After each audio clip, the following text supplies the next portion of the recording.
ठीक है। सो ये आज का जो लेक्चर है वो इस हवाले से इम्पोर्टेंट है कि जो अब मैप्स में मैप रीड करने में आपको थोड़ी सी मुश्किलात पेश आएंगी। अगर आप ये चीजें अंडरस्टैंड कर लेते हैं जो आज के लेक्चर में मैं आपको बताऊंगा, तो होपफुली आपको फिर किसी मैप रीड करने का या फिर मैप को अंडरस्टैंड करने का आपको करने में कोई ऐसा मुश्किल आपको पेश नहीं आएगी। सो मैप में सबसे जो ज्यादा इम्पोर्टेंट है वो लैटिट्यूड और लॉन्गिट्यूड। ठीक है, अब ये क्या चीज है? अब ये ऐसा, अगर आप अर्थ को देखें, फिजिकली अर्थ को देखें जो जिसपे हम रहते हैं, वहां पे तो ऐसा ऐसी कोई लाइंस नहीं है, इनका कोई सच वो वजूद नहीं है। लेकिन मैप के ऊपर आप देखेंगे तो आपको यही दो चीजें मिलेंगी। और ये क्यों है? ताकि आप क्लाइमेट को समझ सकें, और दूसरा यह है कि आप जो मैप पे लोकेशन है मुख्तलिफ जगहों की, मुख्तलिफ, इवन दो अब तो एक एक जो है वो अब सेकंड्स की भी, आप जो है वो सेकंड्स टाइम वाला नहीं है, यहाँ पे डिस्टेंस की बात करूंगा, वहाँ पे आगे आपको डिग्री वाला जब ये टॉपिक कराऊंगा तो आपको इंफॉर्मेशन आएगी। मतलब आप अब लोकेशन फाइंड कर सकते हैं। दूसरा, जो क्लाइमेट जोन्स हैं या फिर जो सीजन में चेंजिंग आती है, वो आप आसानी से इन्हीं के थ्रू जो है वो फाइंड आउट कर सकते हैं। सो ये लाइंस हैं। अब कौन सी लाइंस हैं? मैं यहाँ पे हॉरिजॉन्टल लाइंस हो सकती हैं, वर्टिकल लाइन हो सकती हैं, जो कि हमारा एक इमेजिनरी लाइंस हैं ऑन द मैप पे। किस लिए हैं? To understand the location of place as well climate zones on the earth. वो क्लाइमेट जोन्स या सीजन कैसे आते हैं, ये आज के लेक्चर में हम डिस्कस करेंगे। तो इसके अलावा फर्दर अगर हम जाएं तो लैटिट्यूड को हम डिस्कस करते हैं। जो पहला हमारा टॉपिक है वो लैटिट्यूड है कि लैटिट्यूड क्या चीज है। लैटिट्यूड बेसिकली ये है कि ये डिवाइड करता है अर्थ को दो, लाइक हमारी जो अर्थ है वो स्फीयर फॉर्म है, स्फीयर शक्ल में। तो अब ये जब एक ऐसी लाइन हम ड्रा कर देंगे जमीन के बीचों बीच में, जब जब जमीन के बीचों बीच हम कोई लैंड सेंटर में अब लाइन हम ड्रा कर देंगे, वो जो लाइन जो हमारे स्फीयर को टू स्फीयर में डिवाइड कर दे, एक मतलब दो स्फीयर बन जाएंगे। अब ये जिनके माइक ऑन है वो बंद कर दें तो आपकी मेहरबानी होगी। तो ये जो हमारी जमीन के सेंटर में से जो लाइन हम ड्रा करेंगे, वो फिर हमारी जमीन को दो हिस्सों में डिवाइड कर देगी, एक नॉर्थ हेमिस्फेयर, एक साउथ हेमिस्फेयर। तो दो हमारे पास हेमिस्फेयर बन जाएंगे। अब इन दो हेमिस्फेयर्स में क्या, इनका मतलब क्या है कि हमारे लिए फिर आसानी हो जाएगी ना, कि कोई कंट्री अगर है तो वो किस स्फेयर में है, वो नॉर्थर्न हेमिस्फेयर में है या फिर साउथ हेमिस्फेयर में है। तो ये आपको साथ साथ अंदाजा भी होता जाएगा। जो मैंने बात की है कि हम लोकेशन फाइंड करना चाहते हैं किसी जगह की, तो हमें इससे अंदाजा हो जाता है। इसके और भी बहुत सारे जो पर्पज है वो साथ साथ हम डिस्कस करते जाएंगे। सो बेसिकली ये क्या करता है कि लाइन जो जमीन है उनको टू हेमिस्फेयर्स में ये डिवाइड कर देती है। अब वो जो स्फेयर्स होते हैं, जो हमारे लैटिट्यूड है, ये ईस्ट वेस्ट मतलब जो है ना होते हैं, ईस्ट से वेस्ट की तरफ होते हैं। लेकिन इनका जो डिस्टेंस हम मेजर करते हैं ना, वो हम नॉर्थ टू साउथ मेजर करते हैं। और हमें ये अंडरस्टैंड, जो क्लाइमेट है, जो वेदर है, जो ओशन करंट्स हैं, उनको अंडरस्टैंड करने के लिए बहुत यूजफुल होती है जो हमारी लैटिट्यूड होती है, जो हम देखेंगे आगे किस तरह से हमारे लिए बेनिफिशियल होगा। तो ये मैंने कुछ यहाँ पे आपको ये नजर आ रही होगी। मैं इसको थोड़ा सा जूम करता हूँ, एक मिनट ठहरे, मैं इसको थोड़ा सा और जूम करता हूँ ताकि आप लोगों को साफ नजर आ जाए। ये जो हमारे लैटिट्यूड है और वो किस तरह से हेमिस्फेयर, दो टू हेमिस्फेयर्स में वो जमीन को डिवाइड कर रहे हैं। अब ये देखें,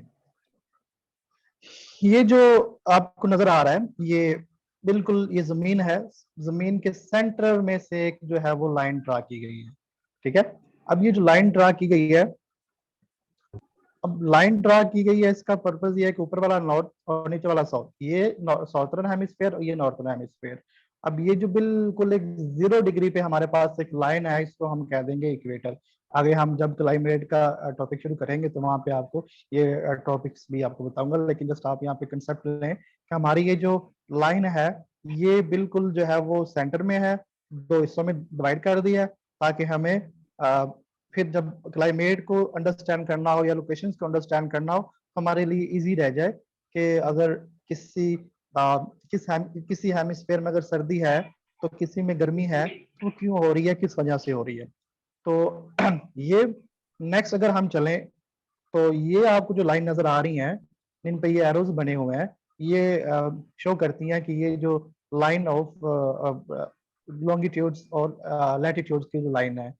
लेट्स अगर मैं आपको कंसेप्ट दूं, अगर आपने कभी माल्टा खाया हो ऑरेंज, तो उसके जो वो पीसेस होते हैं वो किस फॉर्म में होते हैं, वो जो लाइन ऑफ लैंगिट्यूडनल लाइंस होती है ना, उनकी शक्ल में होते हैं। तो ये जो हमारे सेंटर में एक लाइन है, ये इक्वेटर है।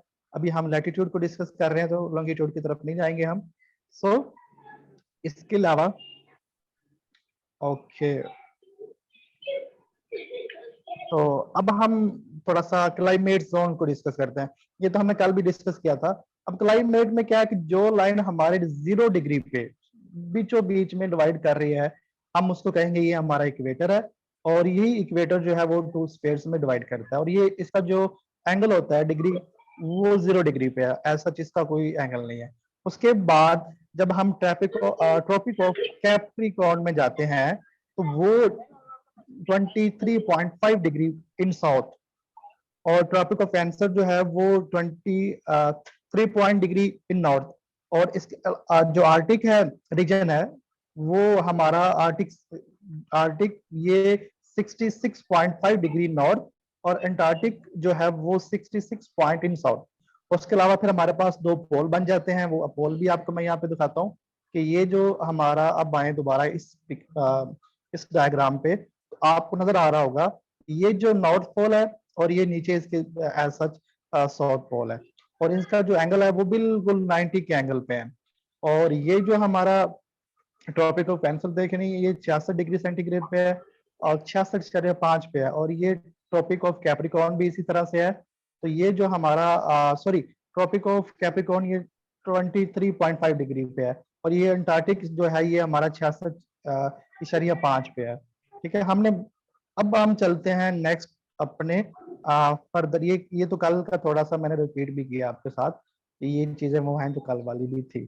तो अब ये डिग्री क्या चीज है, अगर हम देखें डिग्री का 1 डिग्री, ठीक है, लेट्स सपोज अगर हमने, ठहरे एक मिनट, मैं यहाँ पे आपको हाईलाइट करता हूँ साथ साथ चीजें।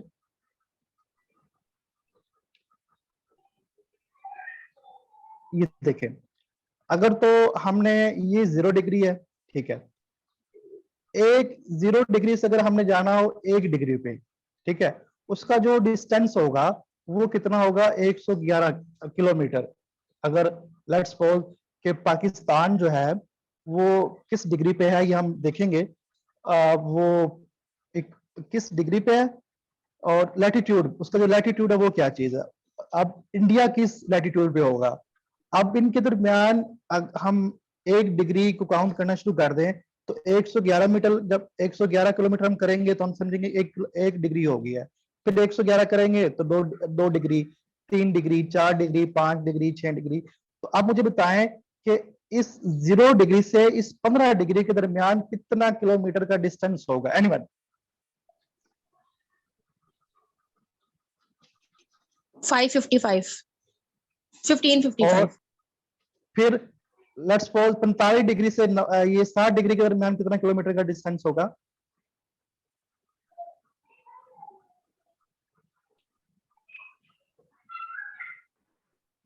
पंद्रह मल्टीप्लाई 111, तो कितना किलोमीटर बन जाता है? ऐसा ही है ना। सो ये 1 डिग्री, ठीक है, आपको बता रहा हूं कि 1 डिग्री का जो वो 111 किलोमीटर के इक्वल है।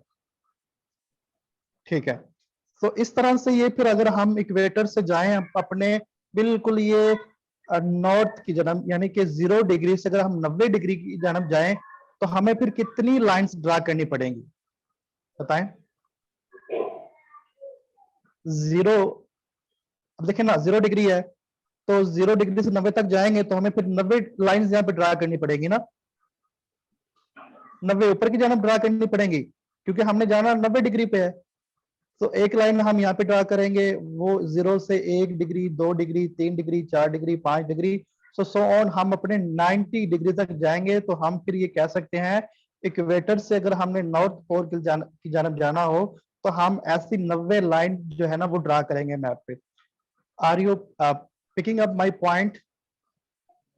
आपको समझ आ रहा है मैं क्या कहना चाह रहा हूँ? इस जो कॉन्सेप्ट दे रहा हूँ जो आपको, ओके, कि अगर आपको इक्वेटर से नॉर्थ पोल की जानब जाना है तो आपको 90 लाइंस जो है वो मिलेंगी, और एक जो डिग्री है वो 111 किलोमीटर का है। और ऐसे ही सेम जब आप 0 डिग्री से नीचे आएंगे, ठीक है, जब 0 डिग्री से नीचे आएंगे आप साउथ पोल की जानब, तो आपको फिर जो है वो 90 लाइंस का सामना करना पड़ेगा।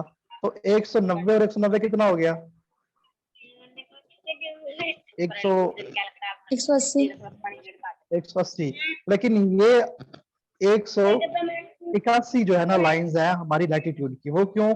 हम जो है वो एक 0 डिग्री वाली लाइन भी जो है वो काउंट कर लेते हैं, ठीक है। अभी माइक जिनका ऑन है वो बंद कैसे कर सकते हैं? अगर कोई मुझे बता दे तो मैं उन्हें ठीक है, चले। सो 90 ऊपर वाली, वही बता रहा हूँ कि 181 क्यों हुई है। अब देखिए, हमने अगर जाना है 0 डिग्री से यानी कि 0 डिग्री से 90 डिग्री तक नॉर्थ की जानब, तो हम फिर 90 लाइन ड्रा करेंगे, 90 ऊपर वाली होगी और 90 नीचे वाली होगी। लेकिन ये जो हमने इक्वेटर पे लाइन खींची हुई है ये भी तो हम काउंट करेंगे ना, या फिर नहीं करेंगे? ये वाली जो लाइन है हमारी, ये भी काउंट करेंगे। अगर आप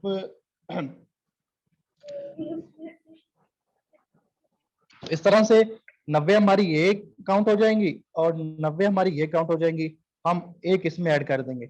लेकिन अब सम टाइम क्या होता है कि जो बहुत सारे ऐसे लोग हैं वो कहते हैं जी अगर आप ये जो पॉइंट है साउथ साउथ वाला और नॉर्थ वाला, ये तो आप इसे काउंट ना करें ना, इसे तो आप लाइन ना काउंट करेंगे, तो क्या हो जाता है फिर, ये तो पॉइंट है, इसको आप लाइन ना काउंट करें। तो फिर हम क्या करते हैं 181 में अगर हम 2 निकाल दें माइनस, क्योंकि हम साउथ और नॉर्थ वाला अगर निकाल दे तो बाकी कितने बच जाते हैं हमारे पास? 179, यही बचता है ना? 179। हाँ, तो यहाँ पे आपके लिए थोड़ा सा चीजें मतलब हो, अगर तो किसी भी जगह पे अगर आप कॉम्पिटिटिव एग्जाम में गए हैं तो एमसीक्यू शक्ल में ऑप्शन हो 180 का, 180 का हो तो आप इस पे क्लिक कर दें। अगर वहां पे 190 का हो तो फिर हम 190 पे मतलब कर दें। अगर आप रिटर्न एग्जाम में हैं तो फिर आप प्रेफर करें आप 180 ही को जो है ना वहां पे मेंशन करें, ठीक है। ये थोड़ा सा आपके लिए था यहाँ, तो यहाँ तक आपको लगी समझ? आगे चलें? यस। ओके, तो ये था हमारा लैटिट्यूड। और उसके बाद लैटिट्यूड में क्या क्या चीजें हैं वो मैंने आपको बता दी हैं। और टोटल जो लैटिट्यूड में हमारे पास लाइंस हैं वो 180 हैं, 90 साउथ, 90 दूसरा हमारा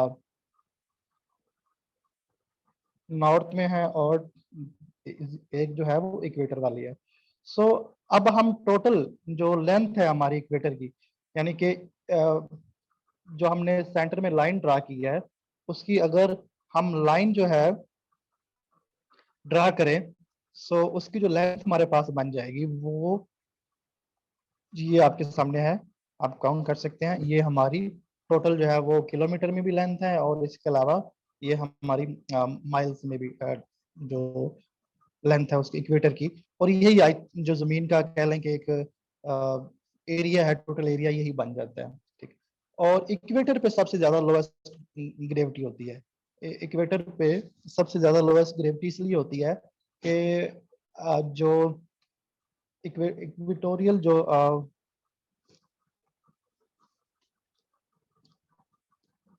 ग्रेविटी लो होने की वजह से फिर यहाँ पे जितने भी हम ये स्पेस में अब लॉन्च करते हैं, जितने भी हम मुख्तलिफ जो हमारे लॉन्च होते हैं वो हम इक्वेटर ही से जो है ना वो लॉन्च करते हैं स्पेस में। और एक ऐसा हमारा एक नदी है जिसको हम कांगो कहते हैं, ये इंटरसेक्ट करती है ट्वाइस, मतलब 2 दफा ये इक्वेटर इक्वेटर को टच करती है, ठीक है। तो अब हम इनको मुख्तलिफ नेम भी दिए गए हैं जो हमें बताना चाहिए कि अगर हम 0 डिग्री से 23.5 डिग्री तक जो रीजन है उसको हम कहते हैं ट्रॉपिक जोन। ठीक है, ट्रॉपिक जोन क्यों कहते हैं ये हम जब सीजन डिस्कस करेंगे तो आपको बताएंगे। उसके बाद ये जो हमारा, अच्छा पाकिस्तान किस एरिया में है, ट्रॉपिक जोन में है या फिर सब, जो मैं अभी आपको बताता हूँ, 23.5 डिग्री से 66.5 डिग्री तक जो का जो रीजन है उसको हम कहते हैं सब ट्रॉपिक रीजन। तो अब हमें बताएं, आप में से अगर कोई मुझे बताना चाहता है तो पाकिस्तान जो है उसका लैटिट्यूड मतलब जो है वो क्या हो सकता है, और इसके अलावा वो किस रीजन में है, जोन में है, वो ट्रॉपिक जोन में है, सब ट्रॉपिक जोन में है? एनीवन? सब ट्रॉपिक जोन में। सब ट्रॉपिक जोन में, ठीक है। ट्रॉपिक जोन और में, ट्रॉपिक। कौन कहता है जी ट्रॉपिक जोन में है और कौन कहता है सब ट्रॉपिक जोन में? सर ट्रॉपिक में है, हाँ जी, ट्रॉपिक में, ट्रॉपिक में। सर्च कर लें, आपके पास नेट होगा तो फिर मुझे बता दें।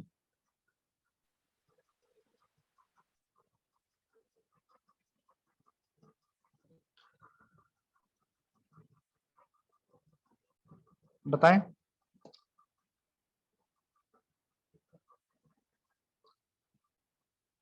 क्या सर्च आप लोगों ने?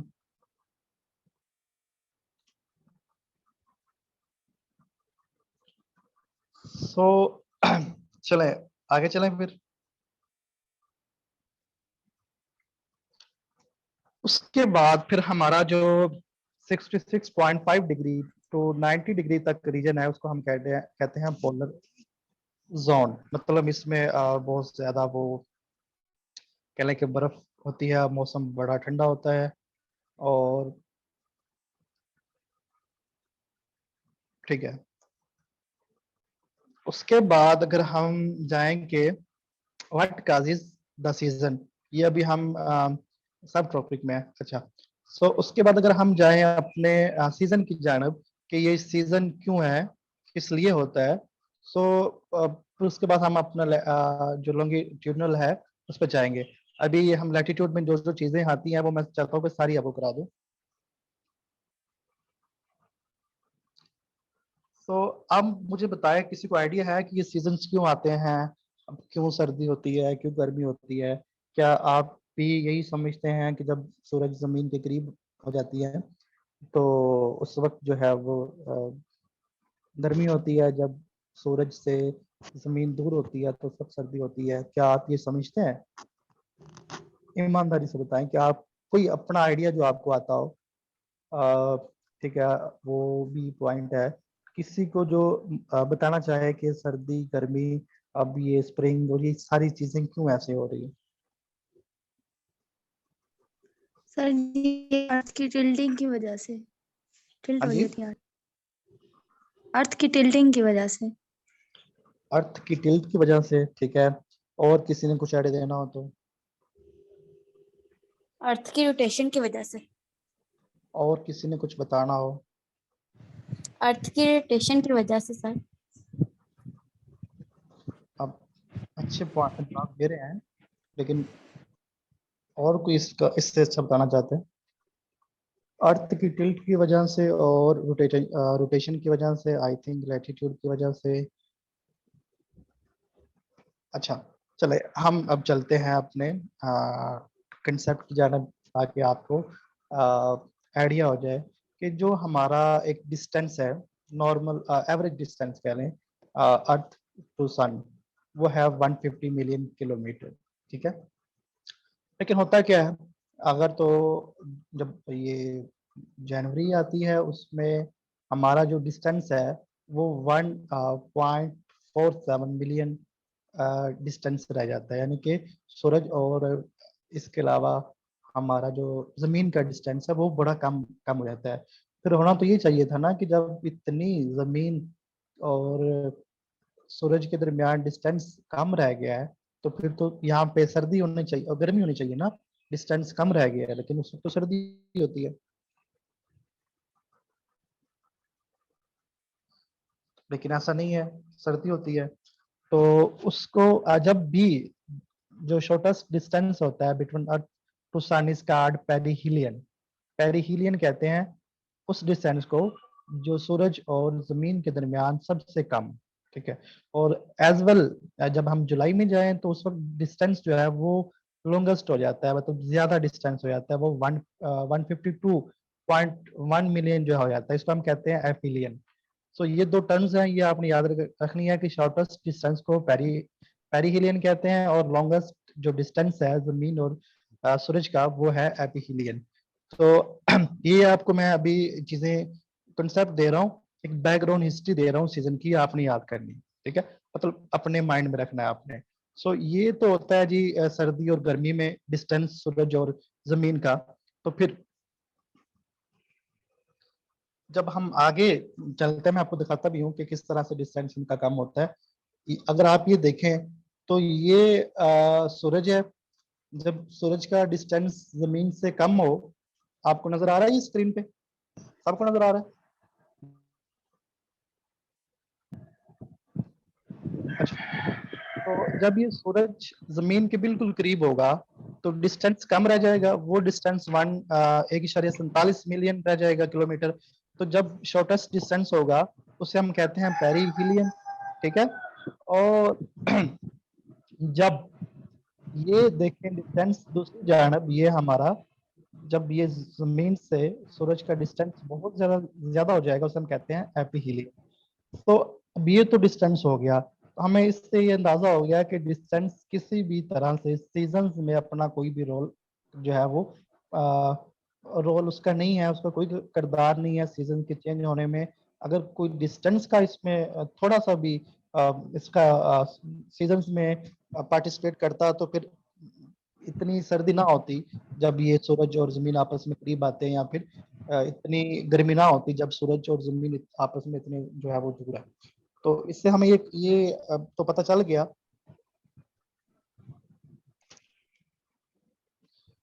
कि डिस्टेंस जो है उसका कोई भी किरदार नहीं है। उसके बाद अर्थ रोटेशन एंड रेवोल्यूशन की बात करें, और सो अर्थ जो है वो एक मतलब 23 आवर्स 56 मिनट्स एंड 4.09053 सेकंड्स पे 1000 माइल पर आवर जो है वो रोटेट करती है अपने एक्सिस के गिर्द। ठीक है। और दूसरी तरफ जो यही जमीन है वो सूरज के करीब भी घूम रही होती है। एक वो चक्कर अपने एक्सिस के करीब लगाती है, वो अपने एक्सिस के जो गिर्द चक्कर लगाती है वो 23 घंटे का में लगाती है, और जब वो सूरज के करीब चक्कर लगाती है तो वो लगाती है 30 किलोमीटर पर सेकंड की रफ्तार से 365 और 6 जो है वो दिनों में। तो अगर हम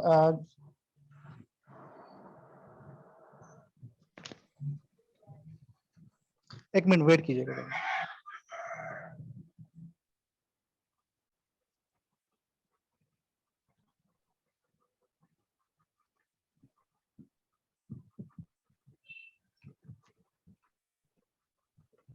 सो 365 दिनों में वो अपना जो है वो चक्कर लगा।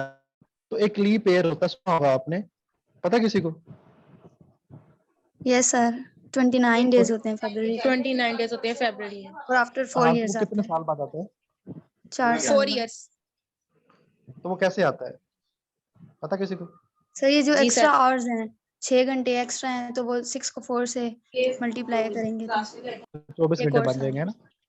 24 घंटे बन जाएंगे। तो एक दिन बन जाएगा। ठीक है। तो वो 4 साल बाद आता है, तो वो इस तरह से आता है। तो ये सूरज के करीब 365 दिनों में 30 किलोमीटर के रफ्तार से, और अपने इर्द गिर्द जो वो चक्कर लगाती है वो 23 घंटों में लगाती है 1000 माइल पे। ठीक है। तो फिर क्या होगा कि 10 मिनट रह गए हैं, अगर आप चाहते हैं दोबारा तो फिर मैं दोबारा दे दूंगा, अदरवाइज ये इतना ही काफी है। तो फिर क्या है कि एट द सेम टाइम जो जमीन है वो अपने गिर्द भी चक्कर लगा रही है, और इसके अलावा वो सूरज के करीब भी चक्कर लगा रही है। तो वो सर एक जो चीज मैं नियम ऐड कर रही है। ऐड करना चाहूंगी। हाँ जी बोले। सर जमीन की दो तरह की मोशन होती है, एक स्पिनिंग और एक सर्कुलर मोशन। जब वो स्पिन करती है तो दिन और रात चेंज होते हैं, यानी कि 23 घंटे के बाद दिन और रात चेंज होते हैं। और जब वो सर्कुलर मोशन करती है तो वो सूरज के गिर्द करती है मोशन, और तब अगर साल आप चेंज इस होते हैं। जाएं तो ये वाली जो है रोटेशन है वो कैसे होती है जब वो अपने इर्द गिर्द स्पिन करती है कि जब हम ये अगर जमीन का सोलर सिस्टम डिस्कस करें तो उसमें जो है ये जमीन जो है वो एक अपने गिर्द भी वो घूम रही है। अब किस मोशन में घूम रही है और दूसरा वो सूरज के गिर्द भी जो है ना वो घूम रही है। सो अब ये आपको थोड़ी थोड़ी समझ लग रही है कि सीजन कैसे अभी हमने सीजन चेंज करने हैं अब भी किए नहीं है।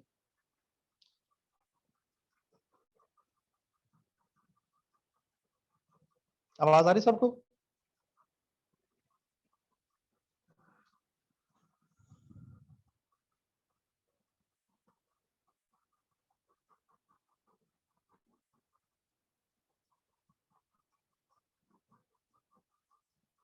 जो अर्थ जो है वो अपने रोटेशन करती है ना वो स्पिन मूवमेंट होती है उसकी बेसिकली। खैर ये आपको मैं एक वो ग्रुप में भेजूंगा वीडियो, आप वो देखिएगा, उसके बाद आगे चलते हैं। सो फिर क्या है कि सेम टाइम में वो अपने गिर्द भी चक्कर लगा रही है और इसके अलावा वो फिर वो सूरज के गिर्द भी चक्कर लगा रही है। तो अब मुझे बताएं कि अगर टिल्ट है जमीन का, ठीक है, वो कितना है? 23.5। अगर 90 में से 23.5 निकाल दें तो बाकी कितना बच जाता है? 66.5। तो फिर हम ये कहेंगे कि जो जमीन है वो सूरज के जो गिर्द चक्कर लगा रही है वो किस डिग्री पे लगा रही है, किस डिग्री मतलब एंगल पे लगा रही है, तो वो लगा रही है 66.5 पे। ये आपने पॉइंट याद रखना है कि अगर तो व्हाट इफ के अगर हमारी यही जमीन जो है वो 90 डिग्री पे लगा रही होती, ठीक है, मिसाल के तौर पे मान लेते हैं कि 90 डिग्री पे अगर हमारी जमीन चक्कर लगाती सूरज के गिर्द या फिर कोई टिल्ट ना होता तो फिर क्या होता? फिर ऐसा होता है कि बहुत सारी ऐसी प्लेसेस होती जमीन पे कि वो परमानेंटली या तो गर्म हो जाती या फिर वो ठंडी हो जाती, या फिर वहां पे परमानेंटली अंधेरा होता या परमानेंटली वहां पे दिन होता। तो ये टिल्ट का इतना ज्यादा इम्पोर्टेंट एक किरदार है हमारी इस पूरी जमीन पे सूरज की रेडिएशंस का। और इसके अलावा जो एक रेडिएशन सूरज देता है और दूसरा वो हमें एनर्जी दे रहा होता है, मतलब रेडिएशंस। और इसके अलावा रेडिएशन से क्या होता है कि वो गर्मी और सर्दी का हमें फील होता है, और दूसरा हमें रोशनी दे रहा है जिससे हमें एनर्जी मिलती है और मुख्तलिफ चीज़ों में हम उसे कन्वर्ट कर सकते हैं। तो दो तरह की जो हमें सूरज रेडिएशन के साथ साथ एनर्जी भी प्रोवाइड कर रहा है। तो अगर तो ये टिल्ट ना होता तो फिर कभी भी किसी एरिया में सर्दी अ, अगर पड़ती तो वहां पे गर्मी ना आती, अगर गर्मी है वहां पे तो वहां पे फिर सर्दी ना आती। तो ये इतना ज्यादा इम्पोर्टेंट हमारा रोल है इस चीज का, टिल्ट का। इक्वेनॉक्स और सोल्टाइस ये दो चीजें हैं, दो कंसेप्ट हैं, ठीक है। ये कभी आपने पढ़ा है? पता होगा आपको? ये सोल्टाइस सही पड़ा हुआ है। पढ़ा हुआ है?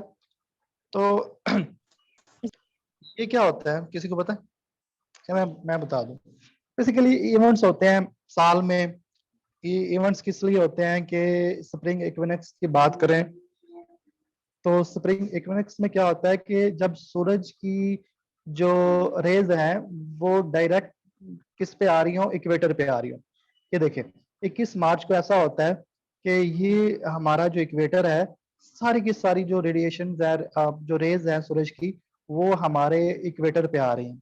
जब इक्वेटर पे आएंगे, लेट्स सपोज आप मिसाल के तौर पे आप सेंटर पे खड़े हैं, एक जगह है वहां सेंटर पे खड़े हैं, तो आप किसी भी जगह पे खड़े हो जाएं, लेट्स सपोज आप दरवाजे में खड़े हो जाएं, दरवाजे के बिल्कुल जो सेंटर पे, तो आपको बाहर वाला भी एरिया नजर आएगा, आपको अंदर वाला एरिया भी नजर आएगा।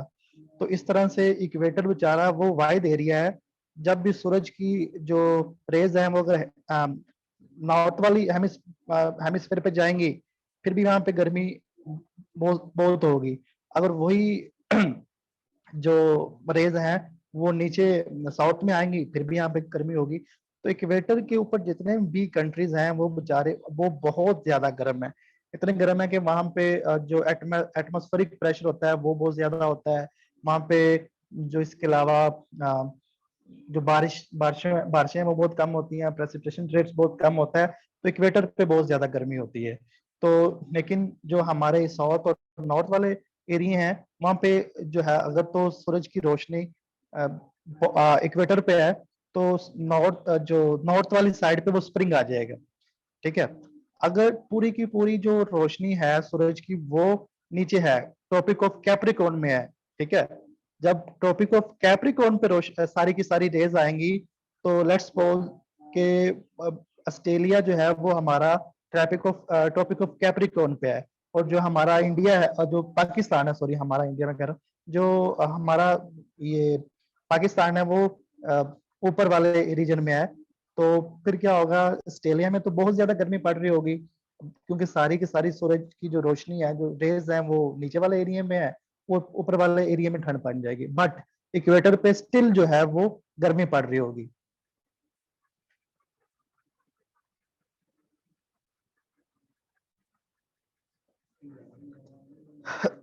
तो सेम एज जब यही रेज जो है वो हमारे ऊपर वाले नॉर्थ, जो हमारा कैप्रिक जो ट्रॉपिक ऑफ कैंसर है वहां पे रेज पड़ेंगी, तो नीचे जो ट्रॉपिक ऑफ कैप्रिकॉर्न है वहां पे सर्दी पड़ रही होगी।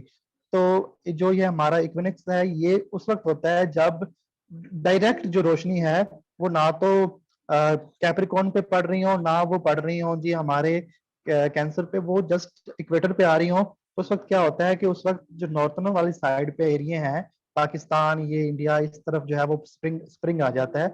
मतलब क्या है कि सन की रोशनी वो मतलब डायरेक्ट जो सूरज जो जमीन है वो आमने सामने होती है रेज के हवाले से।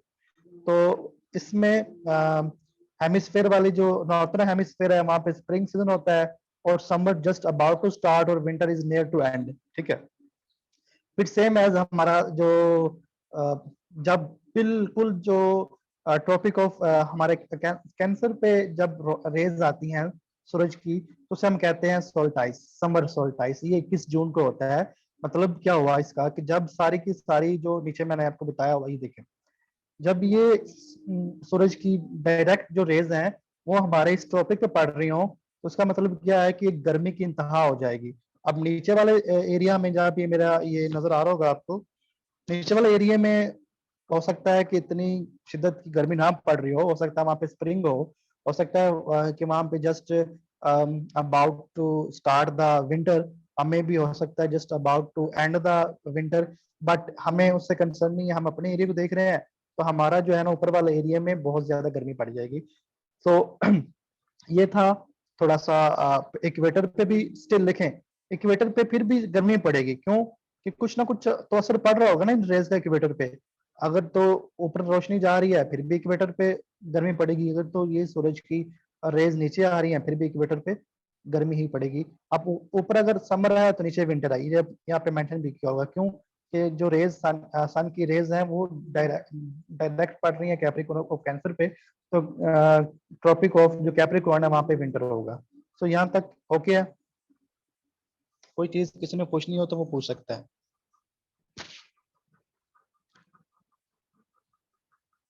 अब ये सरा जो डेजर्ट है ये जरूरी नहीं है कि वहां पे गर्मी हो, ये गोबी डेजर्ट है। गोबी डेजर्ट तो वहां पे इतनी बर्फ बारी बर्फ होती है कि आप सोच नहीं सकते। तो ये सर्दी और गर्मी का कॉन्सेप्ट जस्ट यही है कि हमारी जो जितने जो एरिया इक्वेटर के करीब होते मतलब इक्वेटर के करीब है वहां पे डेजर्ट भी आपको मिलेंगे, अफ्रीका वाले साइड पे युगांडा। और अगर जब हम कॉन्टिनेंट अफ्रीका डिस्कस करेंगे तो आपको फिर अंदाजा होगा। पर हम जब कॉन्टिनेंट डिस्कस करेंगे तो फिर हम साथ साथ साथ ये भी देखेंगे कि इसका जो इस थीमेटिक बेसिकली वो मैप होता है, उसमें हम देखेंगे कि कौन सी चीजें जो है मतलब उनके सीजन क्या है, वहाँ पे गर्मी है सर्दी है, अगर सर्दी है तो किस वजह से है, वो इक्वेटर के ऊपर कौन कौन से कंट्रीज आ रही हैं, ट्रॉपिक ऑफ कैप्रिकॉर्न पे कौन कौन सी कंट्री आ रही हैं, आर्टिक पे और एंटार्क्टिक